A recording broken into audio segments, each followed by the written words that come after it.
What's up, everybody? Susan Patel here. Welcome back to the Virtual Sales Summit. I've got Morgan Ingram. Very, very excited to talk to you, Morgan. Morgan's from Jay Barrow's sales training. He's also our sales coach, and so we know he works really well. He's an awesome sales guy. What we're going to talk about today is LinkedIn voice messaging and using that for prospecting. Morgan, welcome. Thank you, Susan. I'm excited to be here. Awesome, dude. So you're one of the few people I know that actually have made this new communication channel on LinkedIn work. For people who don't know, what is voice messaging on LinkedIn? Yeah, so I always go in every training like, hey, who knows about voice messaging? And people are like, what is this guy talking about? So it's been around actually for a while.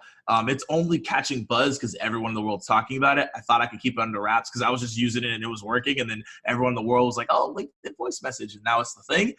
So what is it? So you go on LinkedIn and you go to your mobile app and you go inside messages. On the bottom right, there actually is a mic there.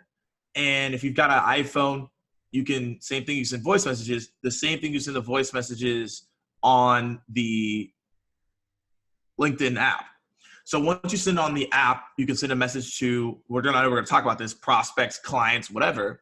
But the purpose of it is to be unique and it's a novelty. So I say, hey, hop on this now while it's hot and people are responding. I cannot say in the next 6 to 8 months, this will probably change and people will not respond to as much. But now it actually is working and people are responding, and I've gotten a good amount of meetings from that, which we will touch on. But essentially, you can go up to 60 seconds on the LinkedIn voice message, and you can only send a voice message to someone if you're first degree connected. So that's the breakdown of what LinkedIn voice messages is and how to use it. Awesome. Thanks for explaining. Yeah. Use it while it's hot, right? Like, yeah, you have now. Got to. Everything good eventually goes down and gets worse, but I give it a year before like it just maybe goes to a point it may not be worth it. But yeah. So before we jump into that stuff, we can talk about that all day long, but just things dying and tactics. But walk me through, I guess, like ways you've used voice messaging. Yeah, so in a multitude of ways. One is, and actually, Susan, I'm going to ask you before I even answer this question. If you got a voice message from someone trying to sell you something, what is the likelihood of you actually checking it out? 100% on LinkedIn, or just I guess in general. On LinkedIn, or in general. Yeah, go there. I think if I got a LinkedIn, I would check it 100%. Yeah, I mean, I think in anything, it'd be 100% I'll check it out because, frankly, it's unique. I don't get enough of those. I don't get a lot of them, so I'm just like, curiosity gets the best of me. I'm like, I don't know. I'm pretty sure this guy's selling me something. I'm going to press the play button just in case he's a customer or something else, you know? Yeah, exactly. So that's the thing. It's a prompt, right? And so it's the same thing when voicemail first came out, right? When emails just started, it's that novelty that's there. So you have to take advantage of it. So how I use it is, one is cold prospecting. So if I connect with someone on LinkedIn, I send them a voice message, hey, so-and-so, and then I have that conversation with them. So again, there's a breakdown I actually have just to get tactical.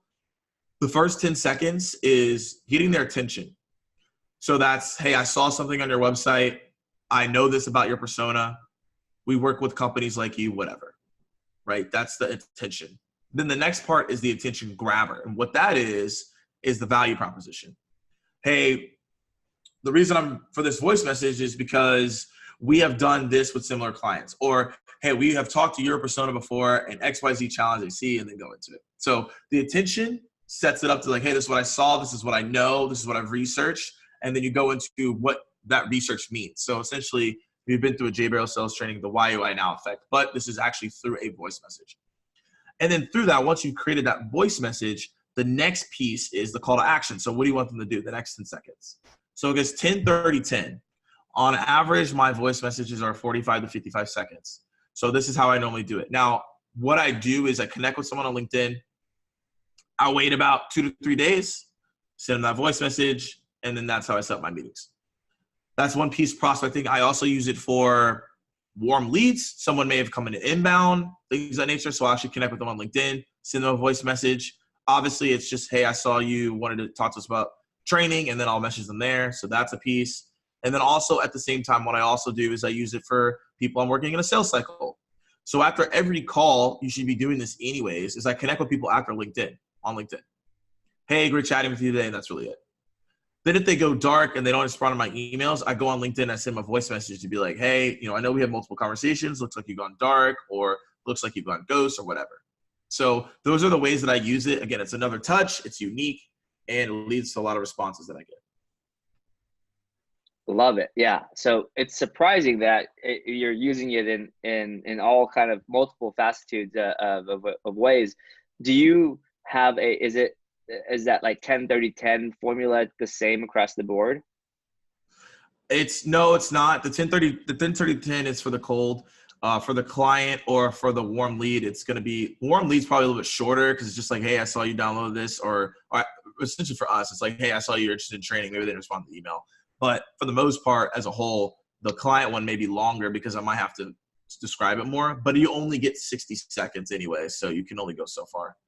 Gotcha. And really, it's the same principle as a phone call, a cold call. Yeah. You really only have 10-15 seconds to get their attention and get them to be interested. So Exactly. That's awesome. So based off of this, so just to be clear, you would, for the cold side of things, you connect with them, you wait a couple of days, and then you send them that message. Do you deliberately say, I'm going to use this approach when I connect with them? Do you do anything related to email or phone or SMS in addition, or is it just voice? Are you saying I'm using text, like cold texting? No, I mean, like when you're doing the cold message, do you? Oh, where's the context? Okay, yeah. So 3 people have asked me this question. So now I have to A/B test it. So I just send the voice message because I come in like a curiosity in a mysterious way. That was my thought process. And I've gotten really good results. Now, what I need to do next, to be honest with you, is add context to it. I don't know the testing on that because I normally don't do it. I just normally send the voice message and then that's it. My follow-up 2-3 days later after that is their first name, any feedback on my voice message, looking forward to your response. And that I normally don't mention failed attempts, but on LinkedIn, I can see if someone has seen the voice message, so I can always ask any feedback on this. So any feedback is more open because then they could be like, hey, look, I didn't even get a chance to listen to it, or I'm not interested, whatever. But that's the only time I ever mention really a failed attempt is that voice message. I just say, hey, any feedback. Gotcha. That's awesome. And one of the things here is it's a great, I think it's a great strategy, but it's also not like something you can completely automate. You got to actually put in the work, right? Like it's not, Yeah, absolutely. You got a 60-second or 50 seconds of voice probably takes maybe a couple of tries or. Yeah, for sure. Make sure your voice is right. Yeah. Few minutes of research, you've got no background noise. I mean, those are simple things, but more so the research you're doing on folks. Do you do in the 30 seconds or in the meat of the audio and the voice message, how much of it is canned or is it specific to that person? I guess like just talking about personalization or maybe even research that you do beforehand. Yeah. So there's really only 2 different lanes I go down. One is just personalized, and personalized can mean that it's based on their industry, and I've worked with different people in their industry, so that leads to results. Or I've done research on their website. This is probably a tier 1 account for the most part. But again, this either here nor there on that one. It depends on how much research I've done. But normally I do my research ahead of time to make sure I can get the most out of it. So that's that spot. It's personalized. You definitely know that I've done a lot of research.